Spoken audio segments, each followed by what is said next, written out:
curator this evening is Jan Oxenberg. She's an independent filmmaker and television writer and a member of the Foundation Board. So please welcome Jan Oxenberg. So the creator of New Girl is Liz Merriweather, and you have the bios in front of you, so I'm not going to read them. Welcome, Liz. So, and now please welcome Brett Baer and Dave Finkel.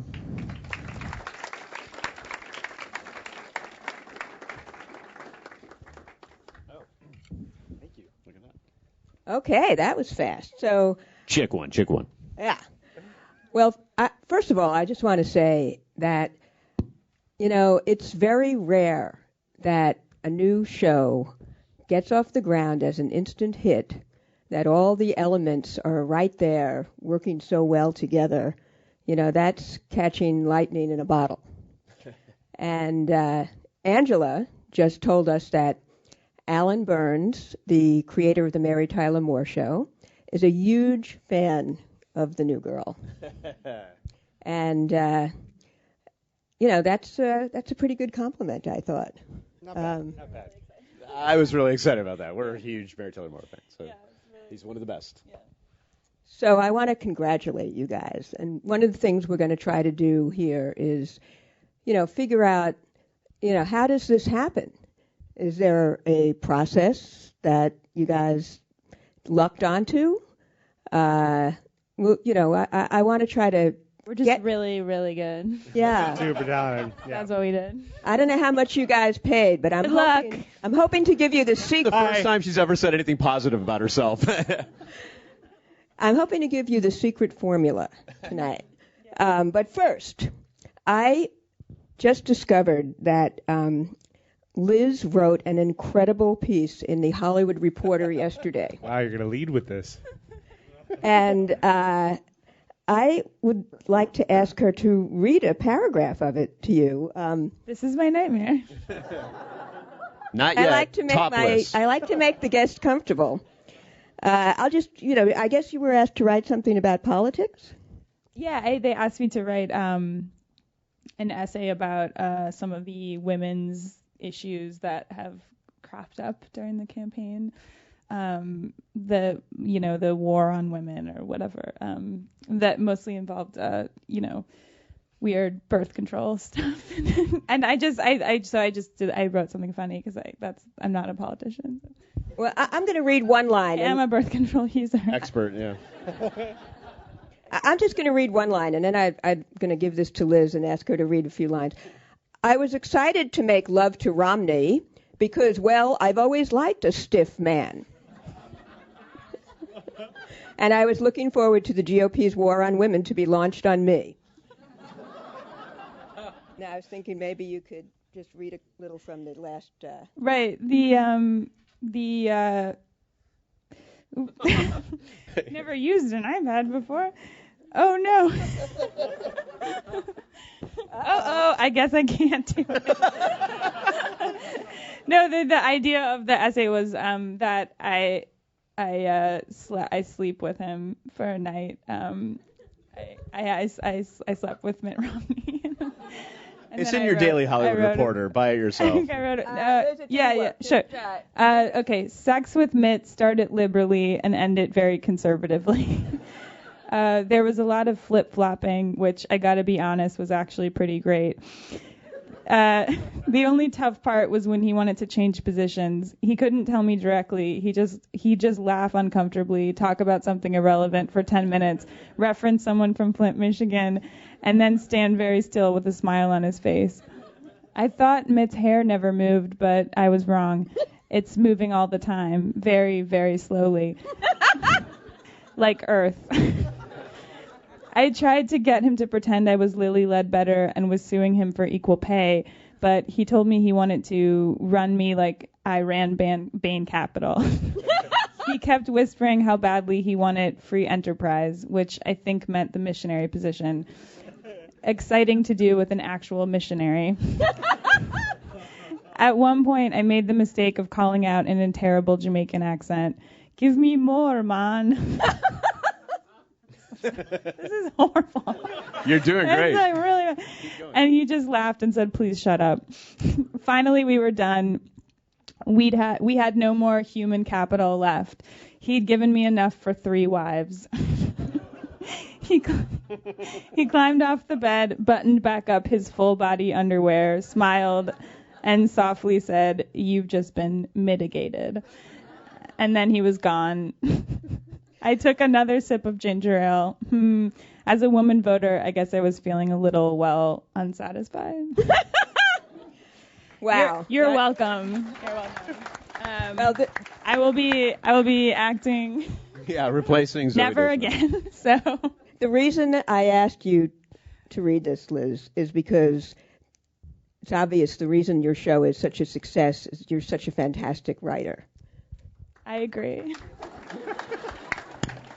No, thank you. That's the bottom line.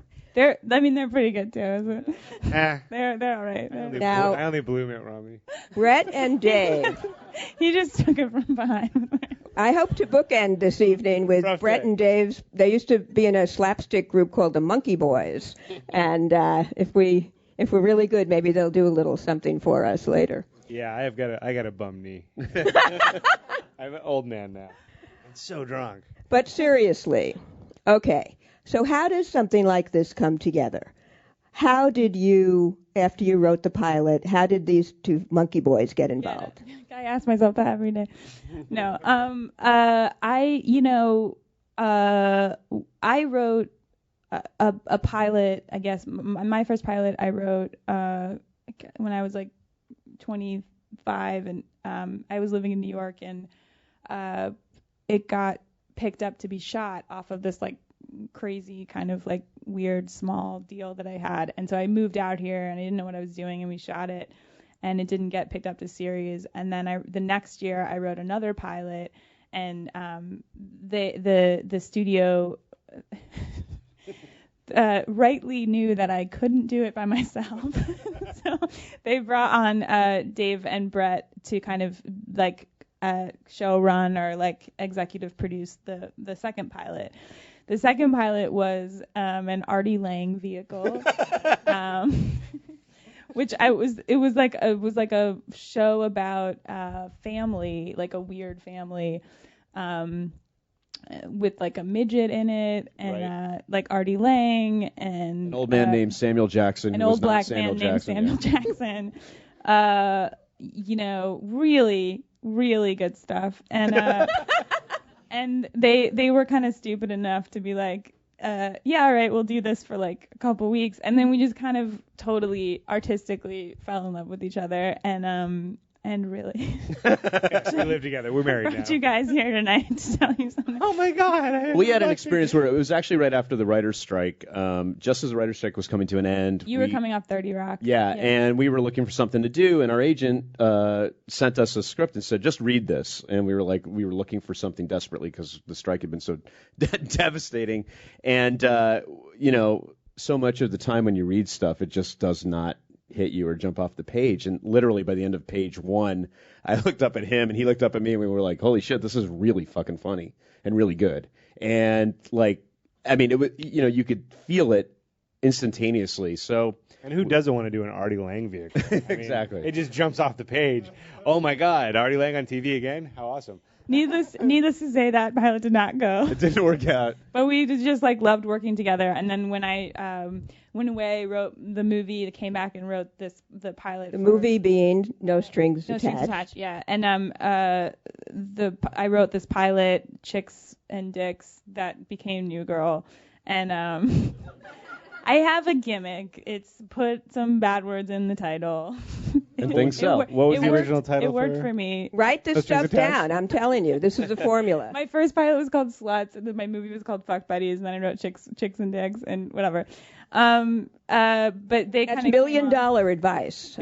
She sent us the script for New Girl, which was Chicks and Dicks at the time, with a little email that said, "You like my poop shit?" And we did like Did her I poop really shit. write Yeah, that? Yes, you really like did. my poop shit, and we did. Now, We still like her poop shit to this day. So they basically, they came on, and it's a really tough job to do. And it can go terribly, terribly wrong, of just sort of like kind of people coming in and working on taking, I don't know what, like not taking over, but like working with a writer to kind of make a show into a series, make a pilot into a series. And Dave and Brett were just the best. Every day I really see the show as the three of us, it's our show. I really feel that way. And like I never felt sort of like, I never felt like I was being stepped on or, and that's so important because I didn't know what I was doing, and they definitely could have like, disregarded, my. The truth is that Liz's voice is so crystallized and so specific that we felt like our job here was just to like sort of come on and make it, like just to sort of like help make her voice that much, clearer and give her the space to do what she wanted. I knew nothing about structure. I knew nothing about writing television, and it was like just kind of them kind of coming in and being like, I don't know, like maybe it shouldn't be like 40 pages long, and maybe we should, maybe there should be some act breaks or something. I will say, a lot of it comes from genuinely having respect for. A lot of times people get put on shows in an executive producer position to show run some creator show, and those marriages are forced by studios and networks, and they're not happy experiences, and the stories are legendary of like where that split occurs. But for us, it really started with the fact that she is a writer that we really wanted to be able to support that voice. We didn't want to come in and bring our own thing. We wanted to make this work, and we really believed in the project. We really believed in her sense of comedy and what she was doing, and we wanted to just make that get on television and work. I mean, the truth is not to, puff up Liz too much, but she's the real deal. I mean, I don't think in all the years of doing this, like I've never met anyone with this much talent and much ability. Like it's astonishing, like to just see her sort of pick stuff up. Will you marry me? It became like my dream. It went from my nightmare. But she's also one of the toughest people to work with in terms of the fact that she's toughest on herself. She is relentlessly working on stuff, and this is I think this is the lesson that I've learned from Liz, is that it's never right, it's never good enough until we don't have any more time to make it better. And it'll all kill us at 48, but we sleep at the office. not a joke. But her dedication to going, we can make this better, we can do more. I've never seen anybody who has been more willing to do that with their own work than Liz, and I think that's an incredible, strange asset to have in this business, where it takes a lot of ego to get to a certain level in this town, but then you also have to be able to go, it's not good enough yet, because it rarely is right or perfect. Well, that's what I call an artist. You should see me try to buy groceries. It's like it takes me like that's a whole other story, folks. Like 3 hours. There's a trade-off. So you got involved after a first draft. Were you involved in developing the script, or was the script all done? They got involved in the draft that got picked up for the pilot to be shot. So they were with me like throughout the pilot. Working. So much of the pilot is also them, and like all the best parts. But like, this is kind of annoying for you guys because you're like, we didn't come here to like see two like, jobs. Yeah, a bunch of real. But yeah, it really, it has become, not to be weird, but like much like the show. With that's true. Because we live at the office. Moving in with two guys. I like the show. There's three guys. Three. Oh yeah, there's 3 guys. But it has become a joint kind of effort with all of our voices, in there. Well, there is a lesson for writers in this, because by and large, with very, very few exceptions, what we see on TV that really works is a collaborative effort. And to start with someone who has a vision and a voice, the way Liz does, this is something that, aspiring writers need to know. It's not going to come out perfectly the first time you write it on the page. And a lot of what we do as writers is tolerate that until it gets better and better. I think that's really important. I remember as a young writer, even before I met Dave, we've been working together for 20 years now, but in the beginning as a writer... on Joey? I met Dave on Joey. Yeah, we worked on Joey too. So Sorry. sorry, America.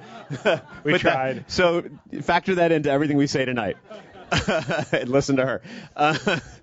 But you do have that thing of like it's got to be perfect, and I think perfect is a weird thing to get in your head because everything's always going to keep getting better the more you keep working on it. So it is important to be able to say, I've done everything I can up to this point, and maybe if I take a look at this again in another month or another 2 months, it'll be better. But that doesn't mean not getting your material out there because it's an industry that works best, I think, when there is this collaboration, when things are constantly moving and evolving. Also, if you want to like just be, your own, like a person who just does their own thing, it's like write novels, write poetry. Like this job is not about that. And I mean, if I felt like I was the only person who could like write the show or work, I mean, just wouldn't work. The show is so much about everybody from the staff to the actors bringing so much, when we shoot it, to actually our editor, Steve Welch, who does pretty much like another pass at the script, once we get to the editing room. So it doesn't work if you are sort of slavishly tied to the first idea that you had in your head that you like worked away on, inside your weird house, And I'm not saying that you guys have weird houses. I mean, I have a weird house. You all have weird houses. But I do think this is like a good point to bring up the fact that we have this amazing staff of people who are incredible, who have all contributed. They're okay. They're all right. Don't. How many are on your staff? We have 9 and Wow. then us. So there's 11 of us. Is it 11? 10, 11, 12. Yeah. Well, I wanted to go back for one moment. I do want to ask, and maybe we'll just segue into this and I'll go back later. Okay, so here you have the show. You've got the pilot. It's been picked up. What happened in your writer's room the first 2 weeks?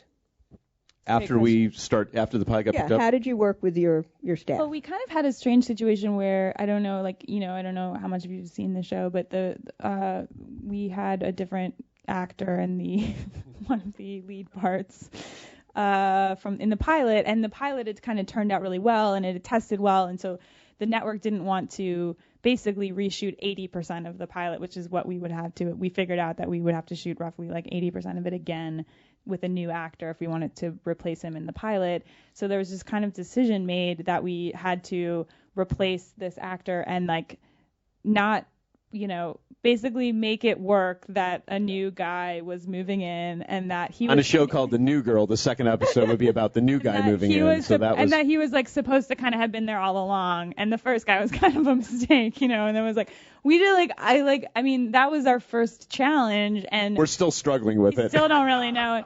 I mean, Lamorne is like, he was like, because Coach, amazingly played by Damon Wayans Jr., moves to Santa Monica, and Lamorne keeps like, I don't want to move to Santa Monica. Like, don't let me move to Santa Monica.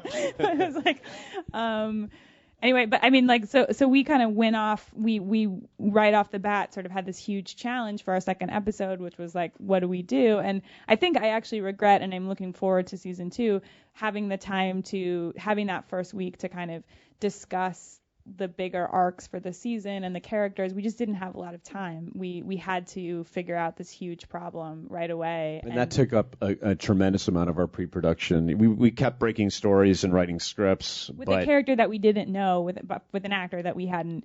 I mean, I think we'd broken through... Bad in Bed before we'd written through Bad in Bed, which is like the 7th episode, before we had the actor playing that. So we were basically like writing blind for this, like a character and an actor that we didn't know. So, but I mean, it was, I think also the first couple weeks on staff, you're just like getting to know people too. You're kind of just figuring out like what the room is like and where people are coming from and what they're responding to. It's interesting. It's really interesting. Like showing the pilot to writers and then hearing their take on it. It's kind of. So what should people say in those meetings to get the job? That they love the pilot. They do show of all. They should say they love Liz Meriwether in any show they go out for. No, it's weird. Like it's weird because like you think it. you're like, oh, I don't want to seem like suck-uppy or whatever, but it's so hard making a pilot. I mean, obviously don't lie, but like if you did respond to something, like talk about it definitely, because you just it's such a hard process to hear kind of what you liked about it. It also tells us who you are, that you responded to a certain thing. Yeah, I think sometimes you're sitting there in a meeting waiting to hear like where a person connects with the show, and I think that's good advice. So you guys who have run shows before and who obviously connected with Liz. But one more thing, I also don't be like self-deprecating in those like that was because I think as comedy writers. Oh like, God, I always do that. I hate myself. Yeah, no, but like I think comedy writers, like your instinct is to like be like, I suck, I'm the worst, or like.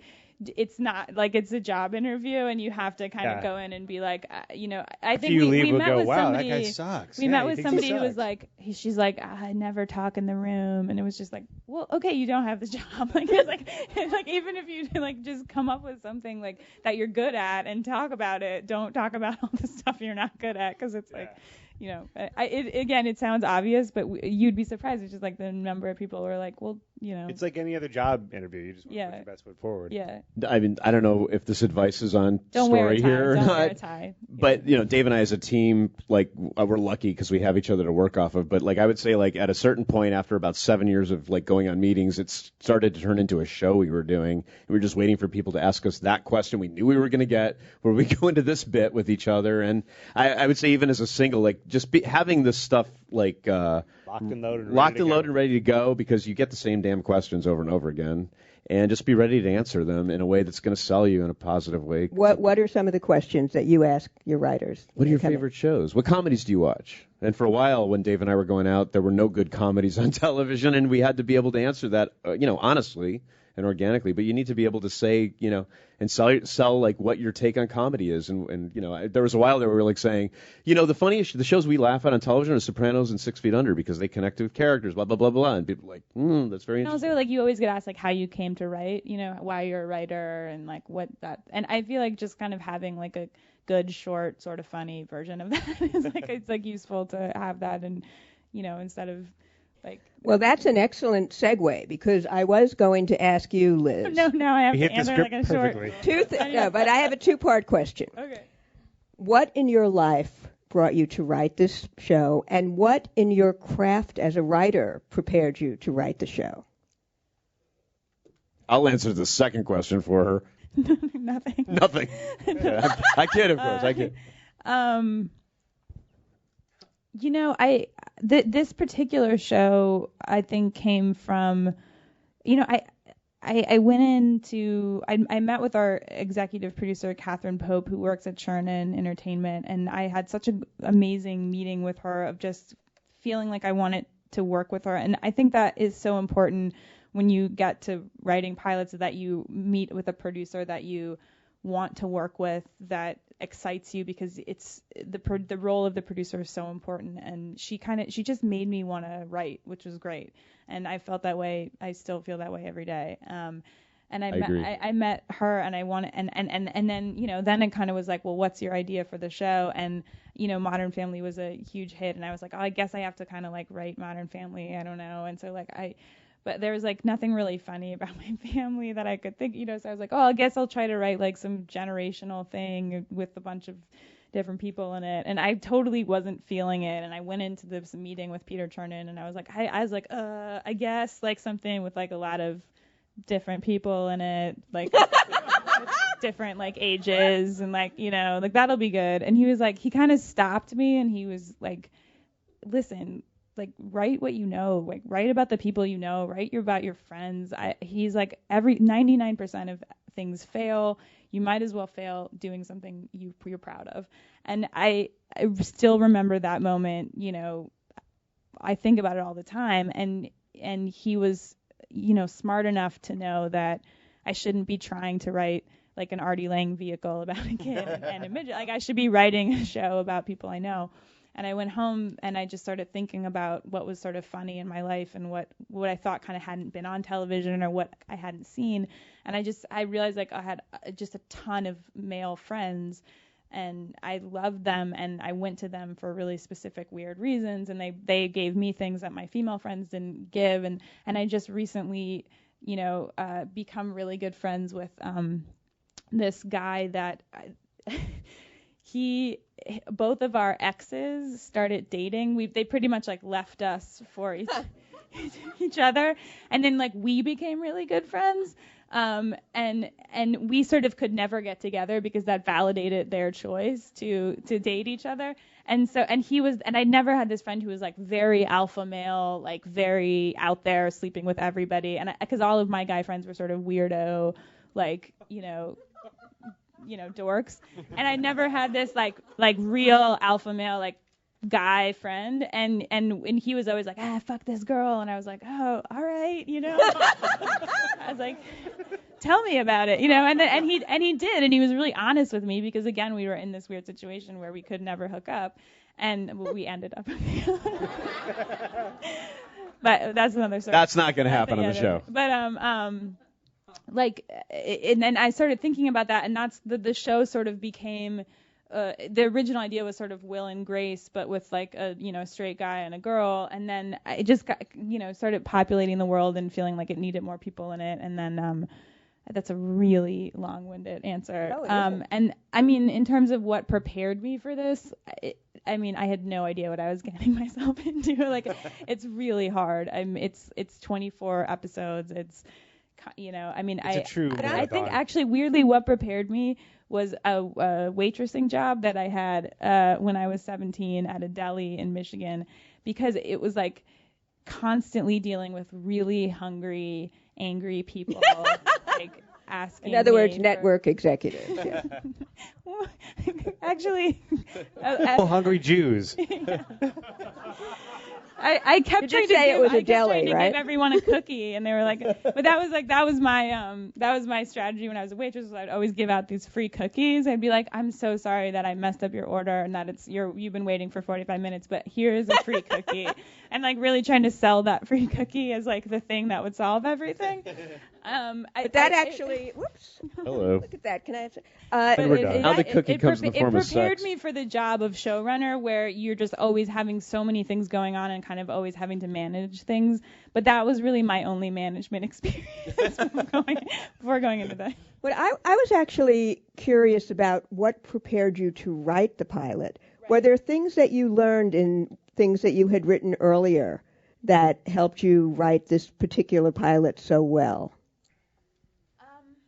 I mean, it really helped to have written 2 pilots before, because I knew the process, and it's a hard kind of rocky process. And again, like I said, I think also having written the movie, I had a kind of a stronger sense of what I was good at, and having that meeting with Peter Turner, who told me to write what I know, it was the same kind of feeling of, if I felt like I was going out of this comfort zone area, I kind of brought myself back to, wait a second, would that actually happen? Is that honest? Is that really my experience? Is that real? And I think that kind of helped bring me back, because I think also when you first get going in Hollywood and people are wanting you to write things, you're just like so excited about that you kind of get away from what you actually are good at and what you want to write about. I had this writing teacher who said that everybody has a thing that they write about, and no matter what it is that you write, everything kind of comes back to that thing. And she said hers was about like people who are trapped. She was like a drama, right drama. Not as funny. It's pretty good.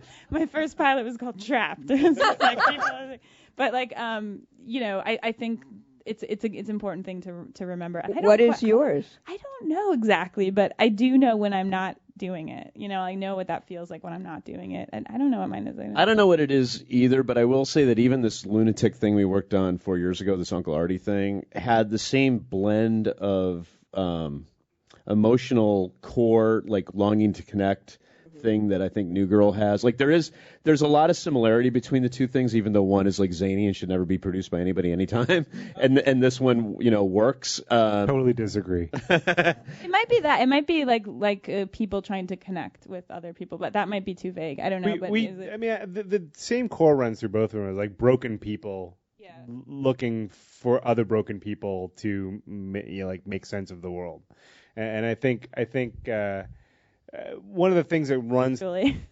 sexually. Yeah. That's another core. Broken people who look for each other sexually. Me and Mitt Romney.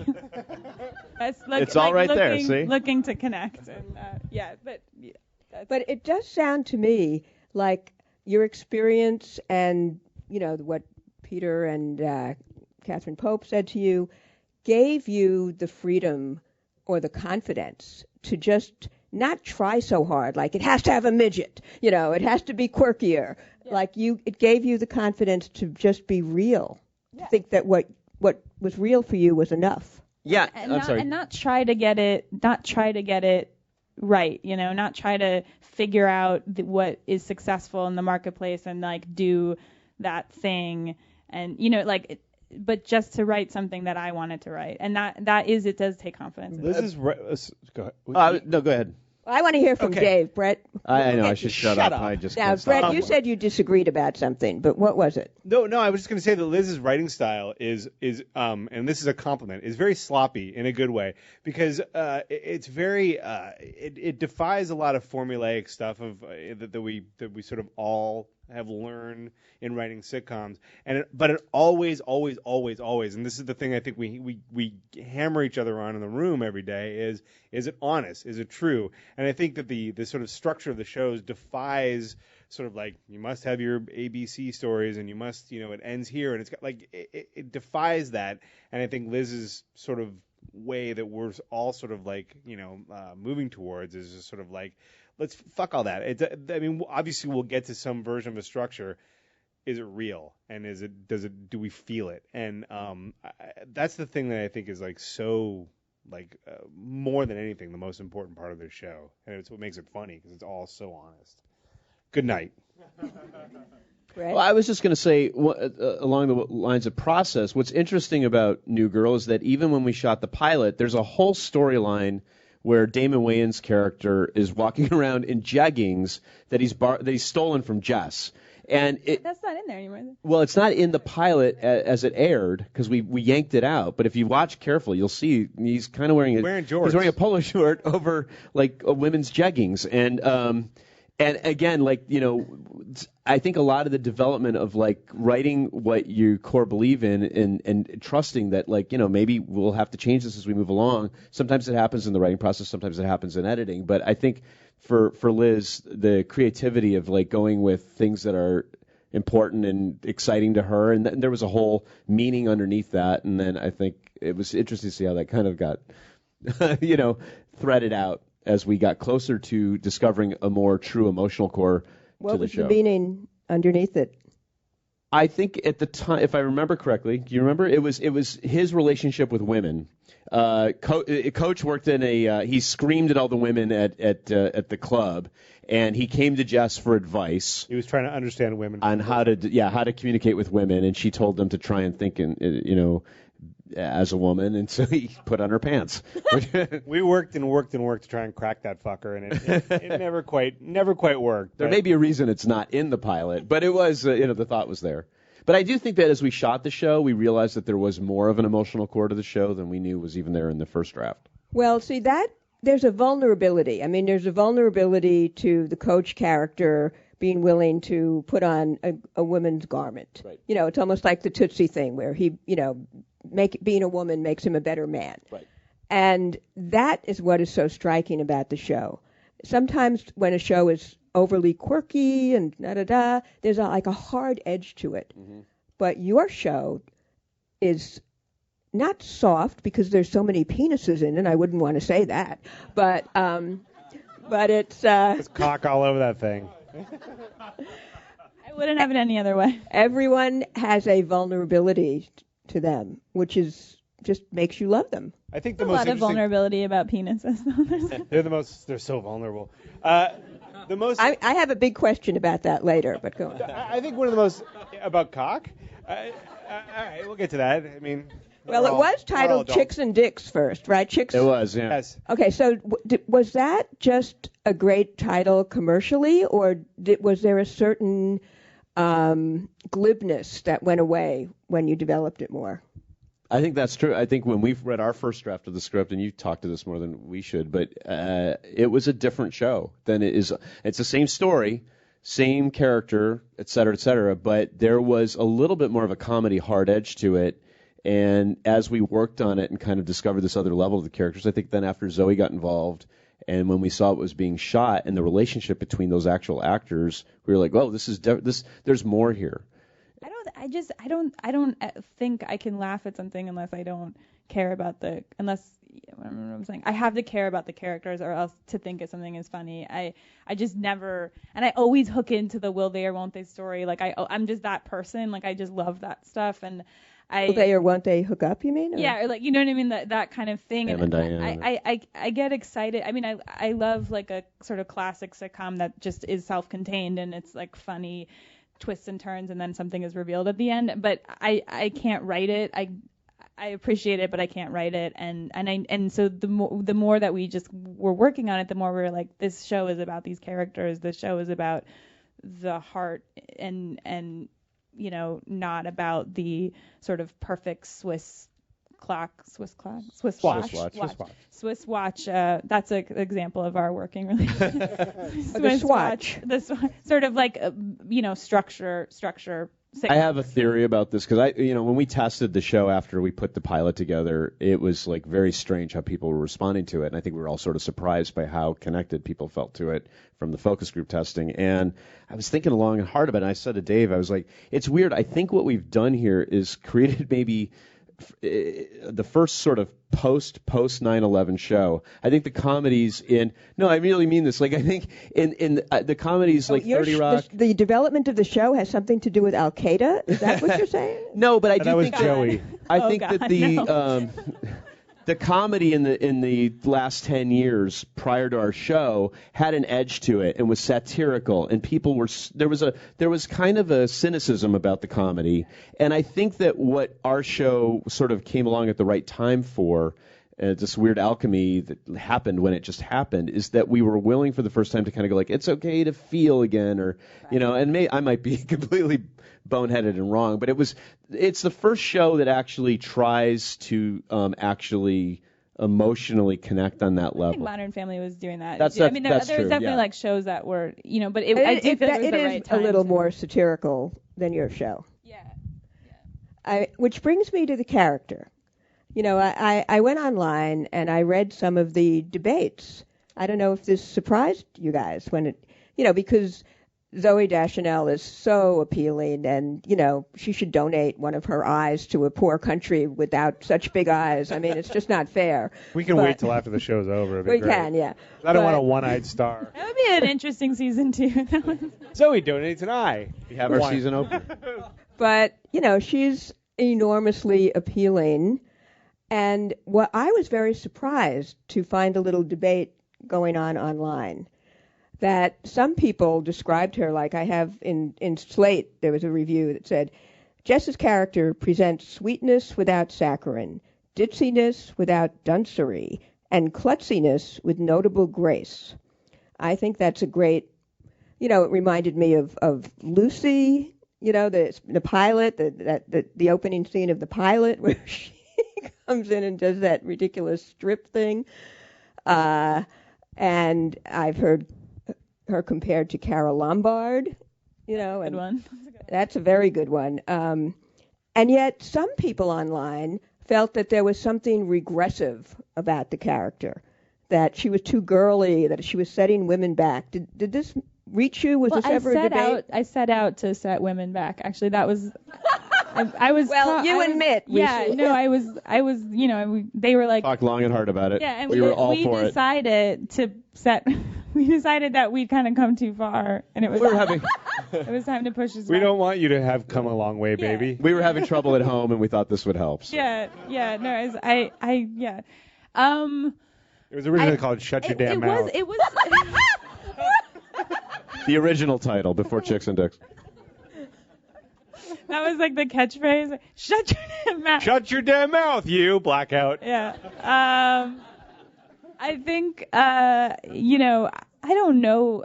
I was surprised by some of that sort of response to it. I think, at the end of the day, it's a sitcom. I think that immature people are really funny, and I think there's like it's allowed for guys. There's a lot of Judd Apatow movies and stuff where you're dealing with guy characters that does Seth Rogen like set men back? I don't know. That would be a big yes. No, I don't. I don't think so. I think you're trying to create a comedic engine. It's in a character, and that was. And her character is somebody who is flawed and needs these guys. Like, why does she need them? That was sort of the thing that we were struggling with. But I think I think that all the characters have really grown over the course of the season, and I hope they sort of continue to. And I don't think I'm not trying to make a feminist statement. I'm trying to make a TV show. We did deal with that exact issue in one episode. Liz really wanted to go at it head on. Great. Tell us about it. We did it. It was episode 15. It was called Jess and Julia. 12. Sorry, I don't know where I am. No, I can't. And it was just that idea of having a character show up and call Zoe out, really, for all the things that have been said about her, and have Zoe stand up for herself and say there's nothing wrong with I can wear polka dots, it's okay, I can have cupcakes, it doesn't make me less of a woman.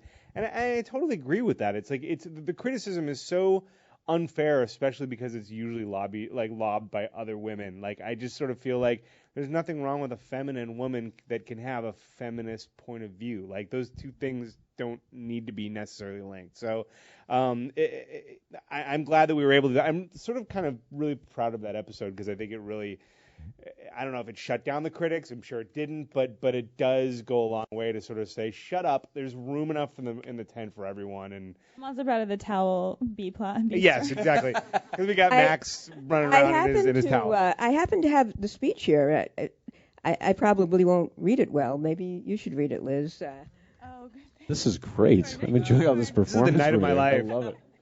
I really think Finkel should read it. Here we go. Ready? Where is it? Top.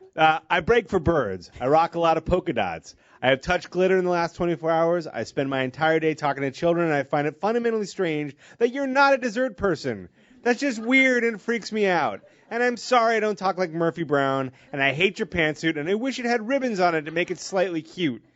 And that doesn't mean I'm not smart and tough and strong. Thank you. Scene.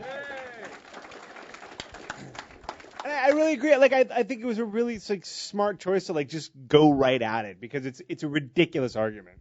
I do think it was one of the things we were surprised by. I think our the marketing campaign for the show sort of played up an aspect of the character that I don't think we were initially intending to sort of highlight.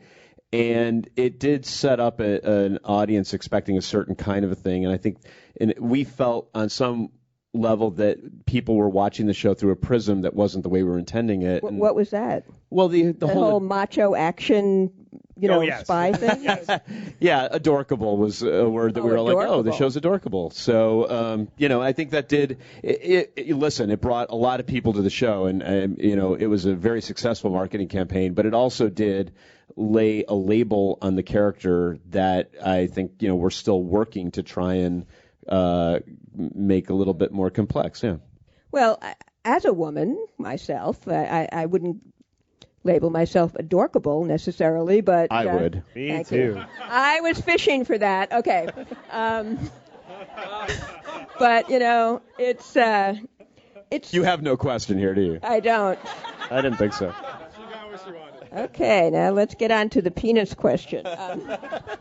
Done. No, but seriously, to me, the idea that a female character who has things that are seen as female-y, like whatever, the ditzy, the bows, or whatever, to devalue that is sexism to me. Why should that be devalued? Why does she have to be a nuclear engineer? It's interesting because, as you said, it reminds me that when we were working on this, Liz's initial thought on the character was that in most sitcoms you have the hot, attractive, funny woman, and then the side character who's a little character-y and a little, different looking and unique and special and fun and really funny. And her idea was, well, let's take that character and move her to the center of the show. That's brilliant. Yeah.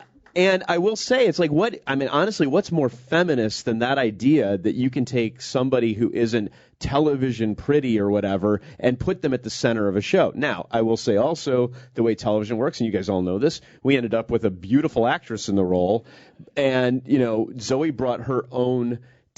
Zoe will, if you read the magazines and the articles that are out there, she grew up as somebody who struggled with, appearance issues and things like that. And so she felt connected to this character on a very deep level. So she brings that to the role, but it does get filtered through the prism of this beautiful young woman, which is something that we had to adjust to and work with. But the fact is that the original initial inspiration of this character was something I think that was really rooted in taking and respecting all women. And I think that was really an important part of this. Well, Liz, tell me if I'm wrong. You're all women. Yeah, really. We're like, Let's not go crazy. Okay. Liz, you're beautiful. Just my opinion, okay? And I prefer adorkable. Adorkable, whatever. But there's no woman, no matter how beautiful she is, who doesn't feel that she's not beautiful, right? Yeah. Duh. Yeah. Okay. So, that's... Another good thing to say at staffing meetings. What? Whoa! You're so beautiful. I saw your caricature in The Reporter. You're so beautiful. And you guys are so handsome. Well, they really are. which segues us to the conversation about dicks. Okay. Have you guys seen the last episode that was broadcast this past couple of days ago? Because, I don't want to do a penis spoiler alert here, but... No, this is a serious writing creativity question. So you have this character, Schmidt, who's, the Lothario, the dick man, who's the douchebag. He's the... I never heard that, but I think it's like really... Dick man. He's a mighty stick man. The dick man. Every show needs a dick man. Yeah. It's a I am classic, the dick man. Yeah, it's a Commedia dell'arte standard is the dick man. The El cocksmith. Diccomandante. Dottore Capitani. Okay, and you guys chose to break his dick. Yeah. It's broken now. Yeah, it is broken, yeah. We wanted to teach Max Greenfield a lesson. We actually broke it. We really broke it. No, but seriously, and they sent me the scripts for the episodes that are going to be on next week, and I don't want to spoil it for people, but it's not just a one-episode joke. It's an arc. You're welcome. Very early in that arc, we went, what have we done? We're fucked. No, but it's brilliant because you've taken...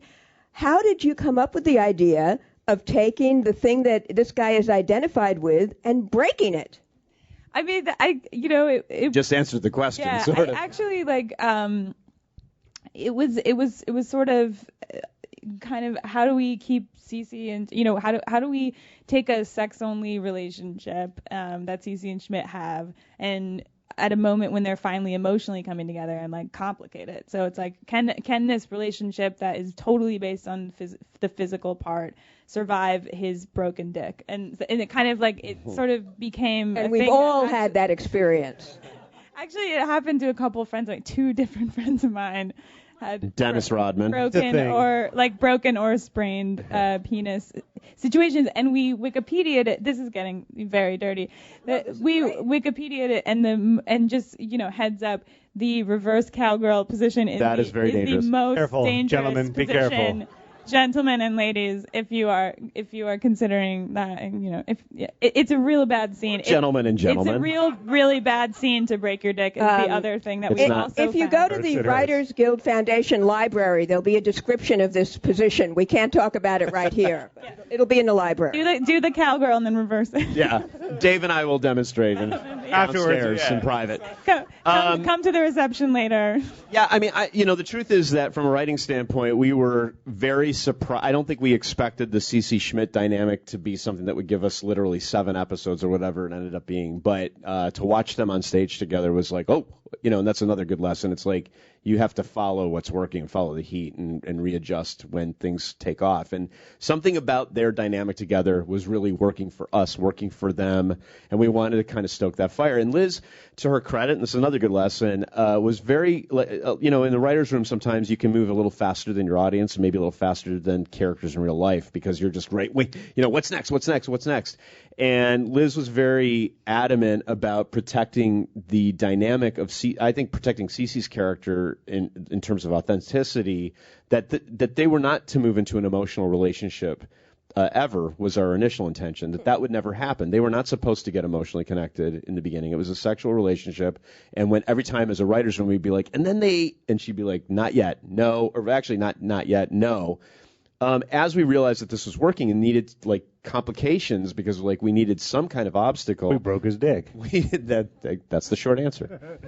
But it actually is brilliant, I think, not just for their relationship, but for him as a character. Yeah, it's a really challenge for him. I mean, I think that was great. Yeah. No, go ahead. That was it. Oh. Well, I think Schmidt's such a fascinating character because of the way he developed. I mean, I think it would have been very easy for that guy to be Joey. In a heartbeat, and spin him off into a show that would be brilliant. And then America would laud us for years to come. No, it would have been easy to just make him the hilarious dumb guy. But I think one of the things that we sort of, I don't know if we stumbled into it or if it was Max or just this perfect alchemy of the two parts. But Max is really smart and he's really funny. And I think one of the things we managed to do, I like to think anyways, is make him A, very intelligent, and B, very vulnerable, and C, have this sort of hubris about him that sort of he can't get out of his own way and still wants to be that Lothario, but necessarily doesn't, he can't necessarily be that guy all the time. And we wanted to just sort of constantly challenge him to see all right, how far can we take this? Because obviously the douchebag thing will run very thin. It's a one-dimensional idea. And to Max's credit, when we took that tool off of when we took that off his plate, there was you could see the discomfort of what do I do? I can't do my thing. But and there were moments where he'd be like, I don't know, what am I doing? And then he really rose to the occasion. I think he does some stuff. So to speak. It's so easy. This is how it's done, folks. And then the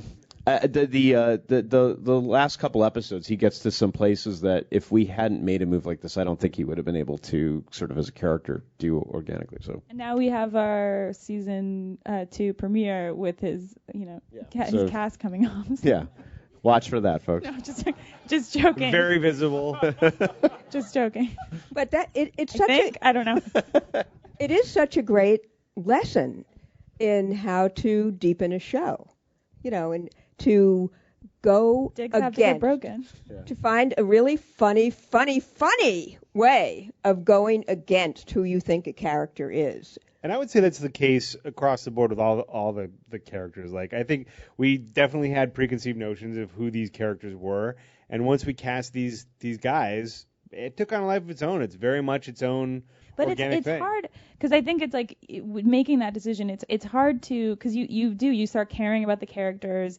You kind of fall in love. You have to kind of fall in love with the characters that you're working on, And then to make their lives difficult is hard. And but that's where all the comedy and the conflict and the stories come from. And I think that was also taking away that that for him. It's you're you're making his life really, really hard. And we have to keep challenging ourselves to keep challenging our characters, because I think that's when we get into sort of story stagnation, is when nothing's really, and we definitely have been there, but I think, that when we the cancer scare episode, the moment when Nick is pushed into a corner and he has to deal with his life, that's when I think the best stuff comes out. And, we love Nick. We don't want him to have cancer, but that. So that's sort of the challenge, I think, with stories in the writer's room. So Liz, when you wrote the pilot and you had the good fortune of working with these guys and the executives that you were working with and getting the perfect cast, I mean, all these things coming together, in a wonderful way. I love their work on Joey. It's it really inspired. No, me. But and it's not just an accident. You have the vibe that makes that possible, if I may say.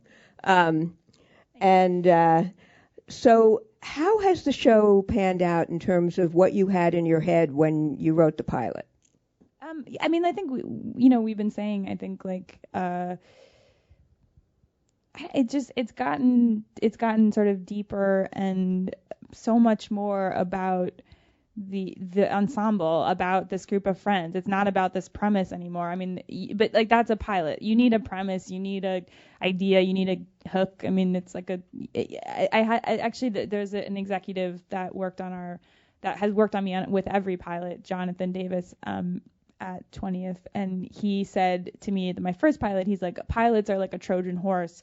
You kind of want to show, like, explain the show and like it's a nice easy package, everybody can kind of get it, it's like a premise, and then you hide all the like weird crazy shit that's actually in your head for kind of like later, like slowly like rolling it out throughout the course of the season. And I think the show started as Reverse Three's Company, kind of like easy idea, and then it sort of has become an ensemble show about a bunch of weirdos, and that was sort of what I'd always wanted to do in the first place. But you can't really you can't go in and be like, so my idea is like ensemble show, it's like fucked up weirdos. Yeah. So I mean, I think that is what I'm really happy that's the direction that we're going in, and that I'm excited about learning more about these characters every day, and I really genuinely don't know, so it's exciting to kind of like go to work and like I'm like, oh yeah, that's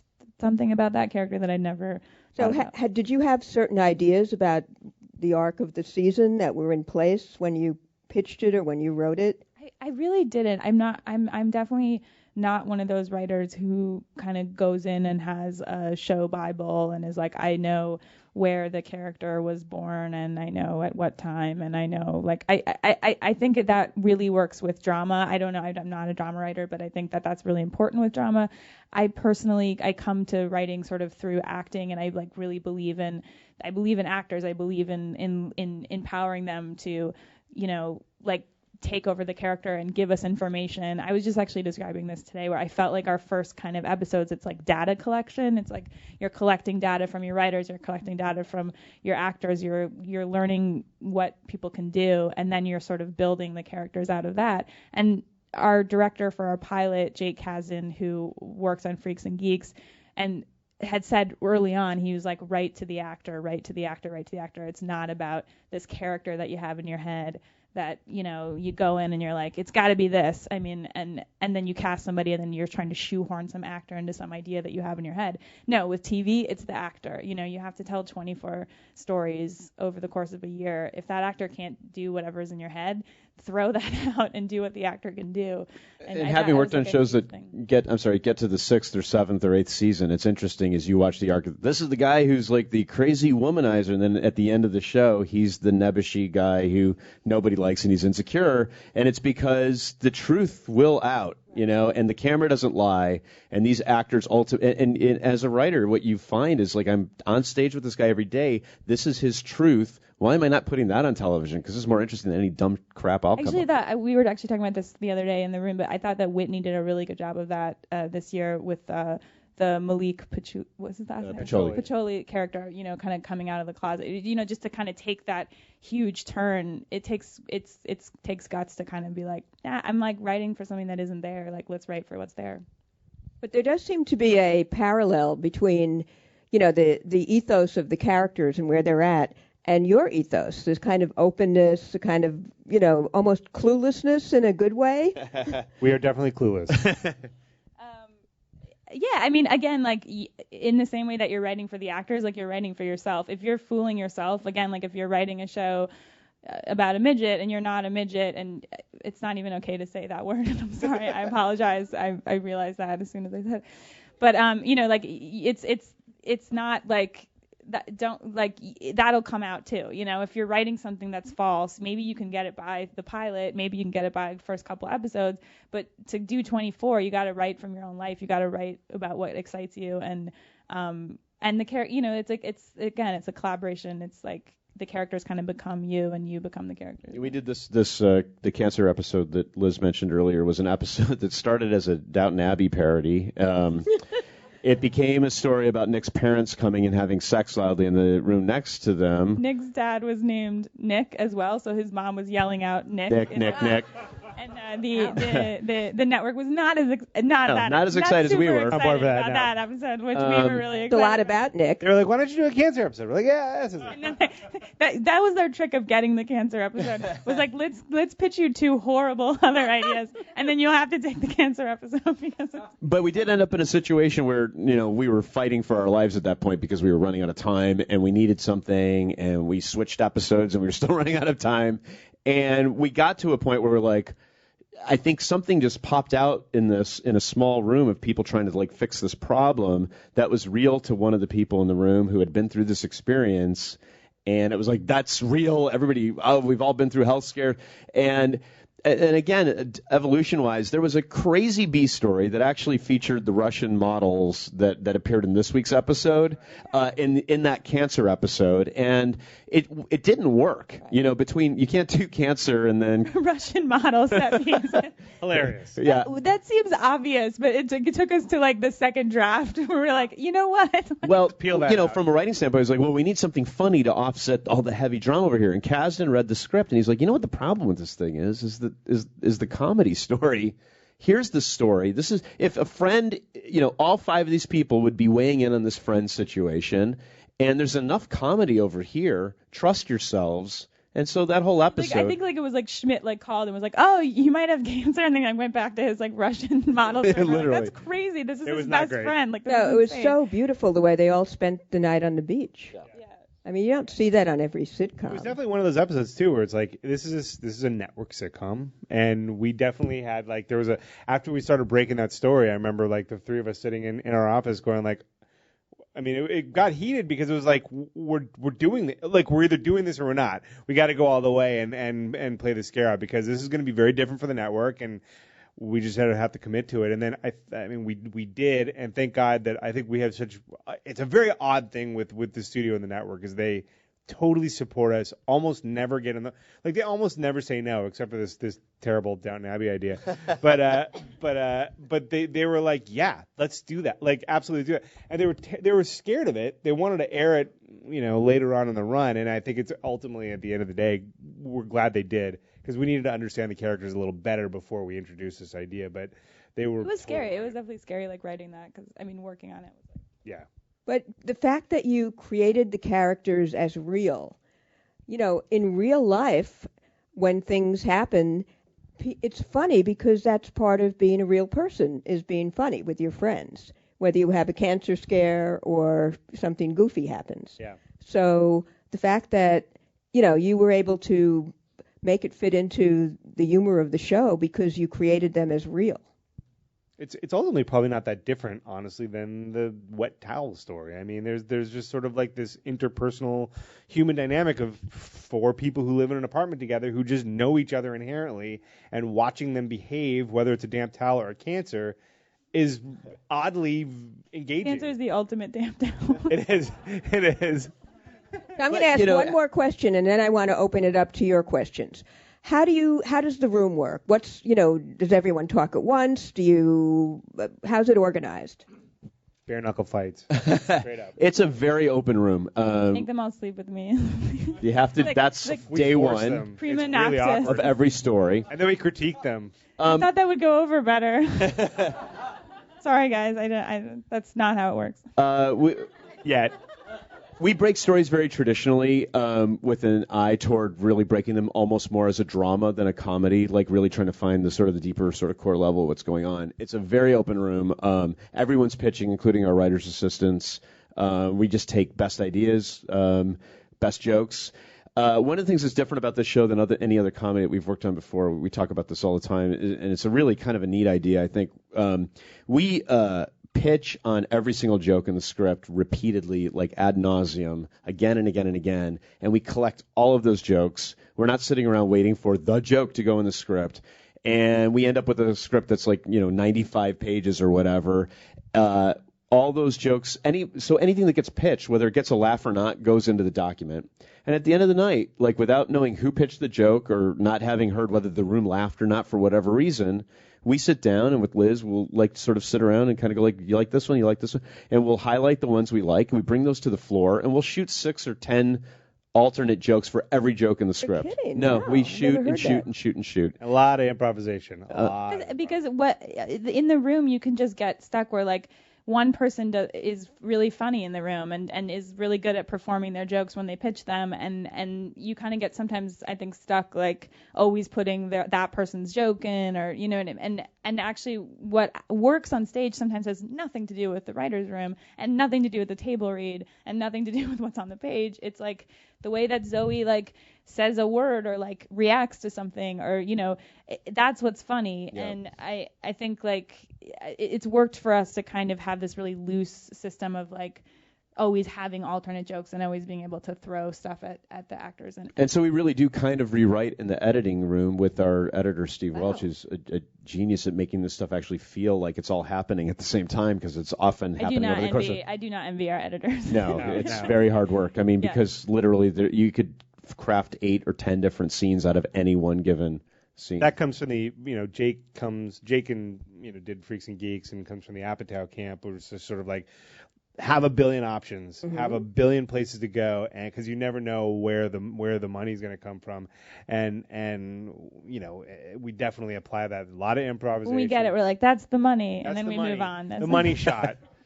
That's brilliant, yeah. because it seems like I've worked on dramas, but the writer's room can become a little competitive. There could be politics. People could think, well, that joke got accepted, so I'm not going to say mine. It seems like this is a great way of just getting that out of the window. Really not competitive. I think our room is just like not. It's a really nice environment comparatively to other situations that we've been in. And, listen, it's like that's our process. That's what works for us. Cheers and Frasier were the exact opposite. Don't open your mouth unless there was a fully formed gem.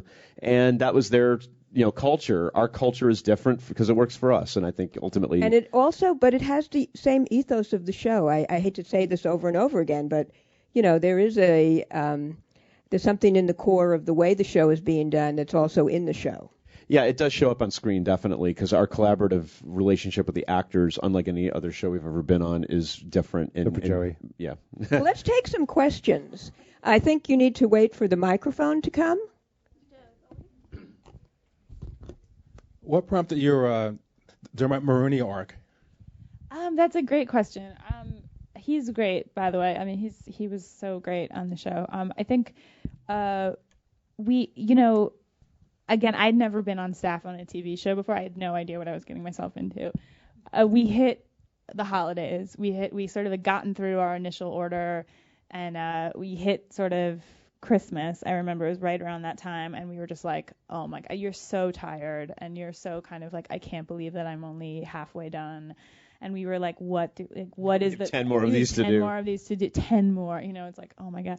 And we're just kind of like didn't know exactly sort of where to go. And we'd felt like we loved Justin Long on the show, and we loved that relationship. And that felt like she was dating herself, And so we were like, okay, let's try. She's dating someone who really challenges her, like somebody who's different than her, like genuinely different. And then it was like, it sort of a lot of discussions. It was a lot of conversations about who that is and like what we wanted and what we needed. And what became interesting was that it was a character that actually ended up challenging everybody, because this was a character who had already been through that point in his life that they are all in. He kind of has grown up and they're still growing up. And that was interesting because it, especially for Nick, kind of like, this is a man, and I'm a boy, and what does that mean? And I think that kind of became it. We've found with the show that you can't have a character who just works for one of them. Like if we're bringing in a guest character for an arc, there has to be stuff going on with all of them. They all have to be involved in the story. And that was kind of what happened with Lizzie Kaplan earlier in the season. She came on as Nick's girlfriend, and then she became this person for Jess with that Jess and Julia episode. So it was, I think you have to feel like a guest character is going to affect all of them. And it turned out sort of in a good way that the Dermot character did. I also think that Dermot was a response to the Jess and Julia thing, as we were trying to grow this character up a little bit and give her somebody who had some experience and age that might challenge her in different ways. We talked a lot about Anne of Green Gables. And of Green Gables. We did actually. It was like, if you think about it, the structure of the they can't even still don't know what you're talking they can't about. even talk about it without like your dicks actually grow back into your body. You can't actually talk about Anne of Green Gables. But I do love yeah, Nova it was Scotia. like this, this kind of like person that episode where we introduced Dermot was sort of that person, like like that's constantly that you think that you aren't in love with, and then you realize you are, and so that's kind of where we went with that episode.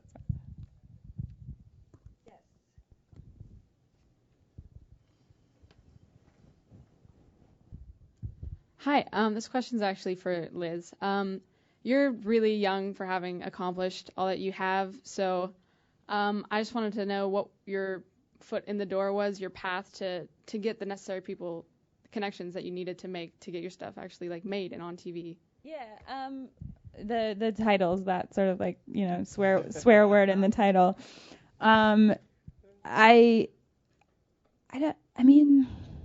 You were a playwright, is that right? Yeah, I was a playwright. I want it to be like a weird experimental playwright.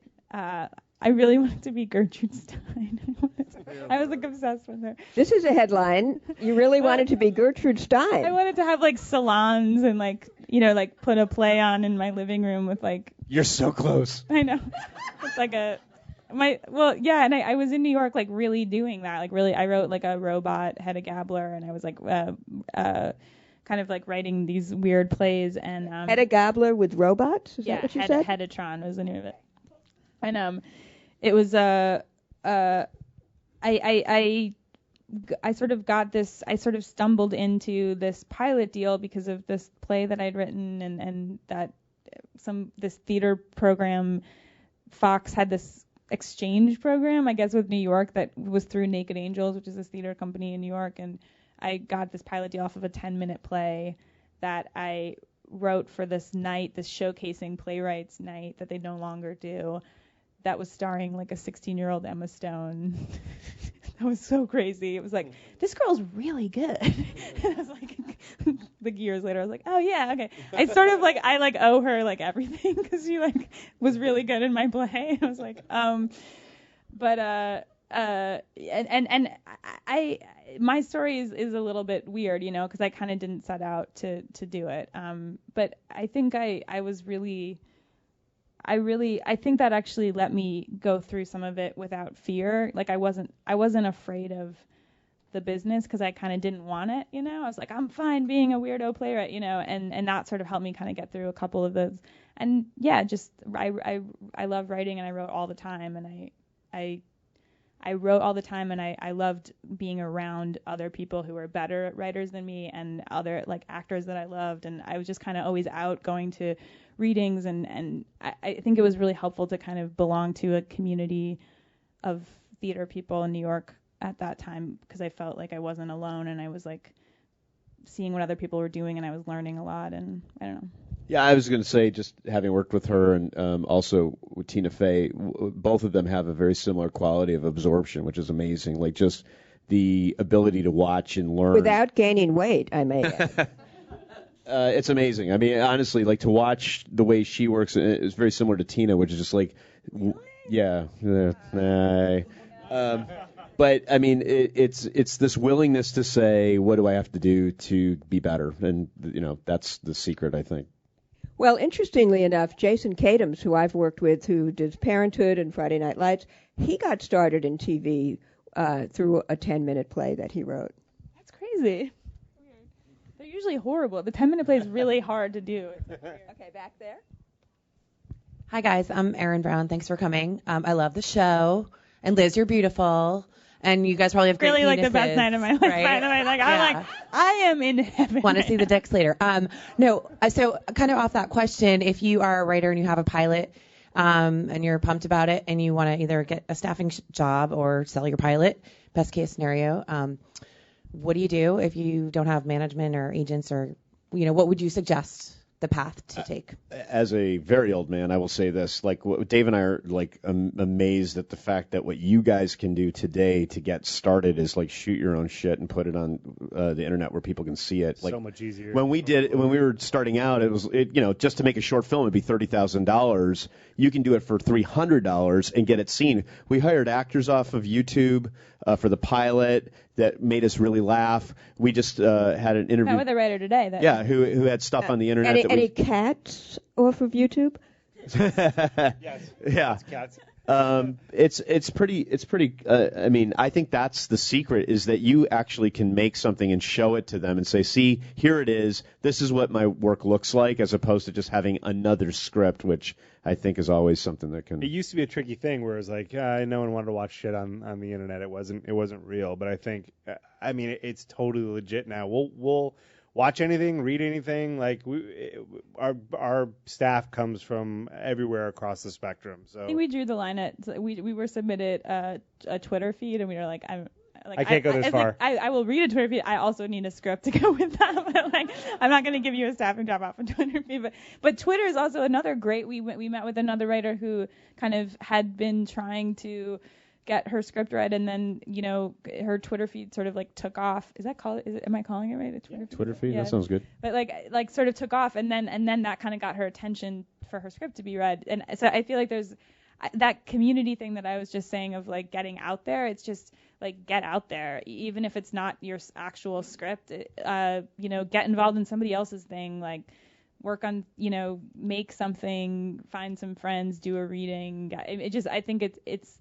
Like I said, it's not novels, it's not poems. You don't have to like slave away in your room. Like find people who do what you do, find a community, make something. And I've always said, like in LA, the community to get into, I think, is like the sketch comedy world, or like take classes at the Groundlings UCB, because even if you're not a comedian, even if you're a drama writer, it's going to help your writing to be able to learn improvisational skills. But more importantly than that, you're plugging into a group of people that, like, to this day, I'm still working and meeting with people that when I first started in 1989 at the Groundlings were in my basic class there, and they're working in Hollywood, and we're all crossing paths with each other. And that's a ready-made community to plug into right now. You could call up tonight and get yourself plugged in if you feel like you don't know where to start. Well, the other thing about that, just to sort of keep talking ad nauseum, is the good thing about these things is like you're constantly having to flex that muscle, because you go in on a Tuesday, you have to write a bunch of sketches and put them up in front of a class, and if they're good enough, you're performing on Saturday night or Friday night or whatever.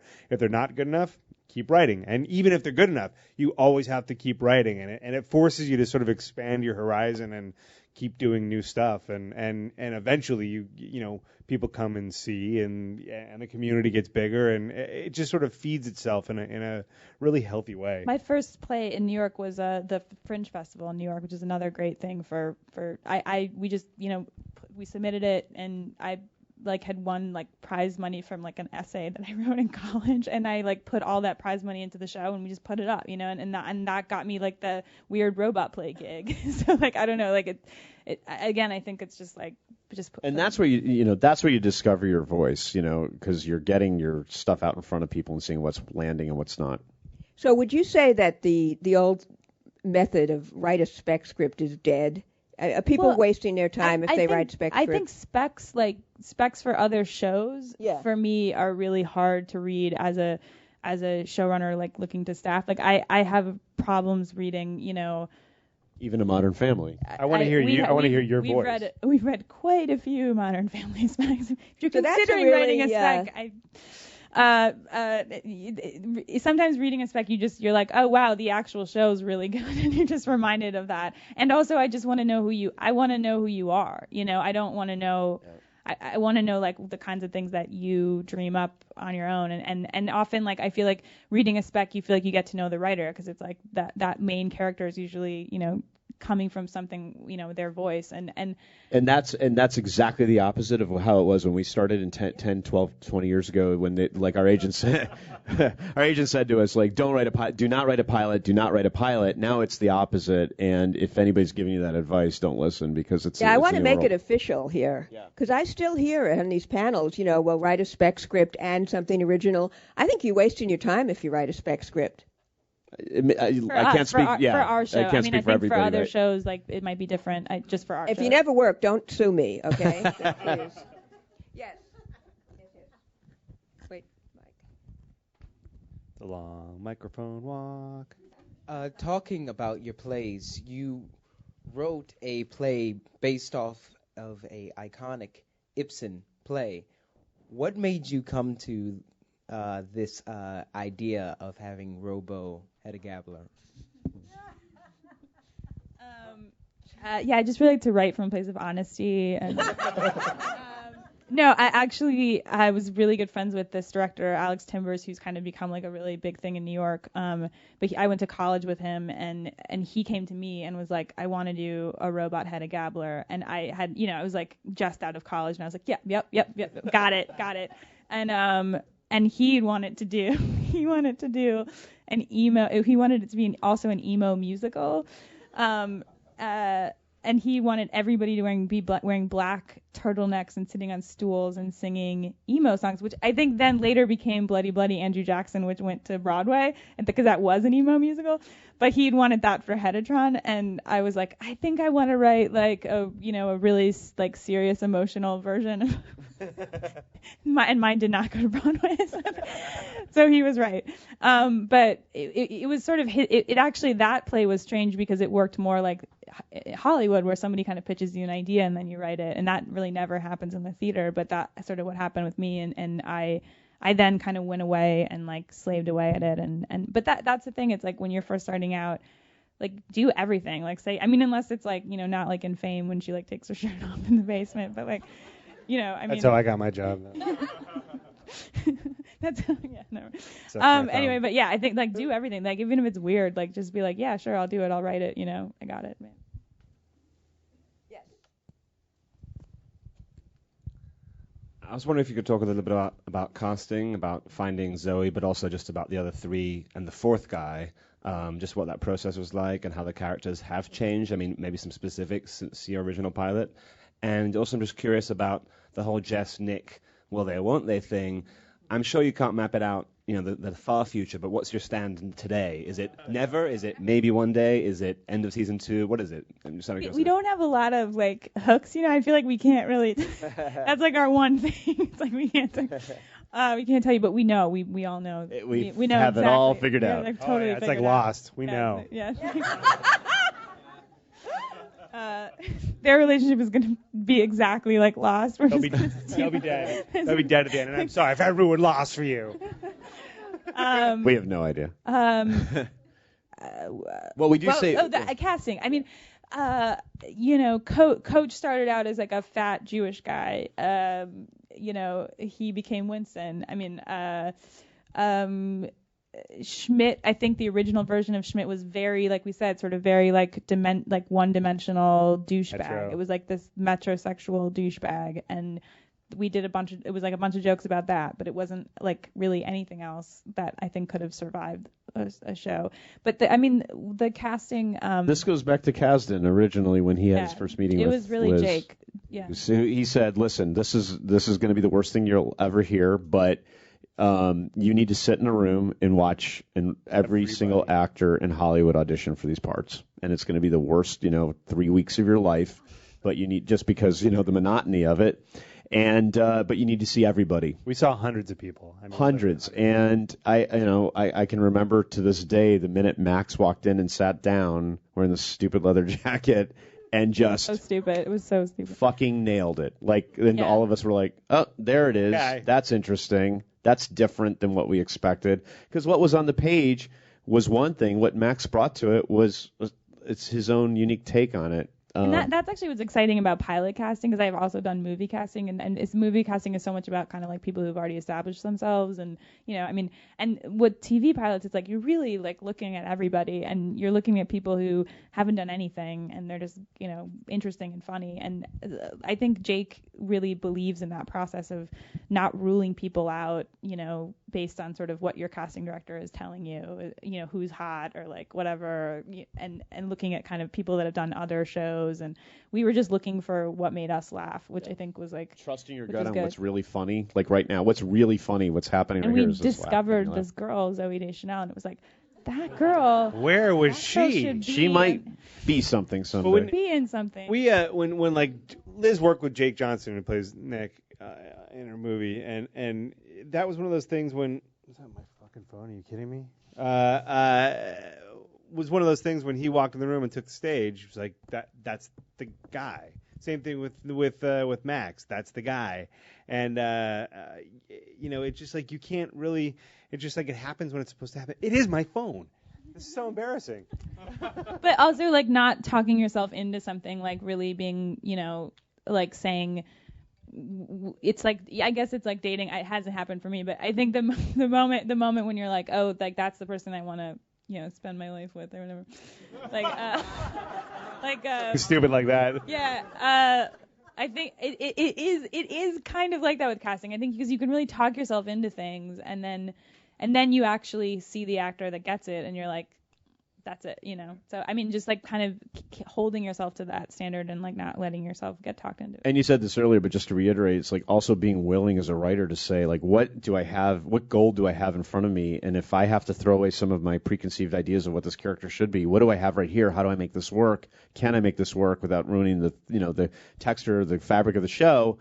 How do I capitalize on this brilliance that's happening right here? And sometimes you just have to say, this is not a fat Jewish guy. Funny is so rare that it's like when funny walks in the door, like follow it, It's like anywhere it takes you, It's like, okay, so that now this character is this, because you have such an interesting thing going on and it's funny and I do remember the day that we first saw Zoe read with Max and Jake, and it was like one of those things where it was like we were all like, oh fuck, this is a thing. It was just it's a rare occasion when you find that sort of chemistry where it's like this just works. I don't know. There was no hard fast rules of how it happened. It just sort of like there it is, good, cool. And Zoe came around. I think you guys sort of tangentially knew each other, I guess, and she read the script and fell in love with it. And there was a period of time where it was like we may not get Zoe. We didn't know for sure. And then when we got it, it was like. I don't even think we didn't even see anyone else for Jess, did we? We never did. And it was really sort of fortuitous that the timing was right, that she wanted to find. Like, I think she'd been offered a bunch of pilots before. She almost maybe would have done The Office, but like the timing was just perfect, and she generously read with dozens and dozens of actors who we were considering, and we did so much auditioning with the core cast. That at a certain point they genuinely bonded as friends because they were hanging out with each other so much. So in a weird way, the casting process actually helped us create the chemistry that's in the show.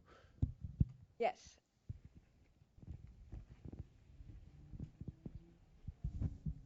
Hey guys, Joe Zazu. Speaking of following the funny, so how much you were talking about improv, so do you find yourself allowing them to improv and then just following the funny that way, and how much does that then influence the rest of the episode and further down? A lot. I mean, it's you have 5 days to shoot an episode. It's a lot of, you can't just completely follow. You can't follow the funny right to a different location. The story hell. Right. Yeah. But I mean, in terms of like scene work, yeah. I mean, if a scene isn't working, but like one improv is really funny, you're like, okay, so like say that, but like let's try to get that plot point in and. We're blessed with a cast that can improvise with each other in a way where they're not like taking the scene into like Never Land. Like they're able to go on these weird sort of cul-de-sac runs that all of a sudden land right back in the script. I mean, it's amazing to watch. We shoot what we wrote. We shoot all these alts we talked about, and then we give them a chance to, we say, open it up. And we let them go nuts, and they're great. And a lot of what you see on the show are these weird things that kind of come to them, from us sort of force-feeding them a bunch of impetus, and then it comes out in some really funny stuff. But if you're on stage and a scene's not working, that's another moment of like, if a scene's not working and you're on stage, don't try to tell yourself it's working, like fix it, So I mean that was another kind of good lesson. Great lesson. That's really important. You have to be able in the moment when you're shooting a show to say like, how do we make this work right now? Right. How do you do that with a schedule? Don't ask the studio. 14-hour days and getting it took us about 6 months of getting our hands wrapped with rulers to kind of go like, oh, we finally figured out a system. Well, because you're a hit, so there's more tolerance for. No. No tolerance. There's very little Money's still tolerance money. for our misbehavior. Honestly, like we figured out a system in which we, got to a point where we will say to the director, can we do it now? And they say yes, and Liz or Dave or myself or one of the writers will stand just off camera with this packet of jokes, and we'll do one take where they'll hit that joke, and we'll say, okay, say this, say that. I think Dermot Mulrooney said to the LA Times that it reminded him of being heckled while acting. He said there's this peanut gallery that just keeps shouting shit at you, and you've never heard these jokes before, so you don't even know what you're saying, but you just repeat them, and then they end up on television. That's sort of our process.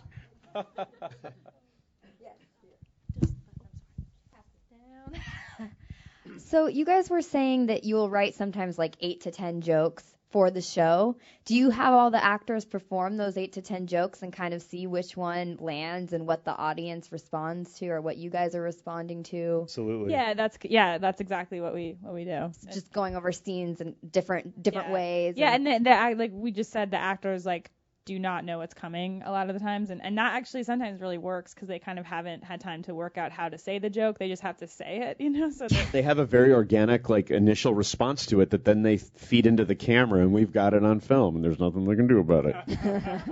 So the DVD could have like 50,000 versions of every. Oh shit! Yeah. We were working on that today. Actually. Yeah, the DVD is gonna have a lot. And they are not all gems. There is usually a reason why we pick the one. The really depressing moment is when you have like 20 jokes and none of them work, and then you're like, okay. Happens a lot. Yes, that gentleman back there. Thank you. I have a question about pilot strategy. When you guys cast Damon Wayans Jr., obviously he was in second position, so you knew there was a chance that if it got picked up, he might not be available. So it seems like a really nerve-wracking risk to take.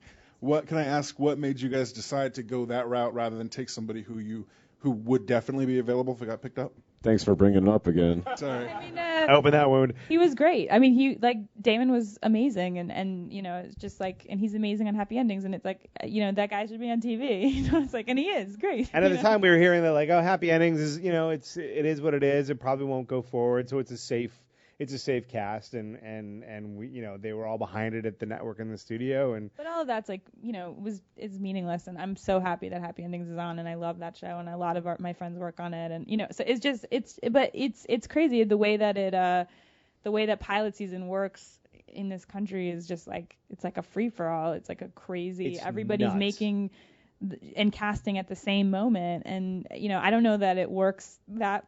It does work, but it's hard. It's different than in other countries where it's like, you cast who you want to cast like at the moment when you're ready to cast. And there's a long sort of involved story about how Lamorne Morris was one of our first choices for the role of Coach, but he was unavailable to us, and then so he fell out, and then weirdly the sky opened up and he was available to us when we needed him. So that literally got cast in another pilot as we were walking from the casting office to the network building. To put him on tape. So we have time for 2 more questions. Yes. Hi.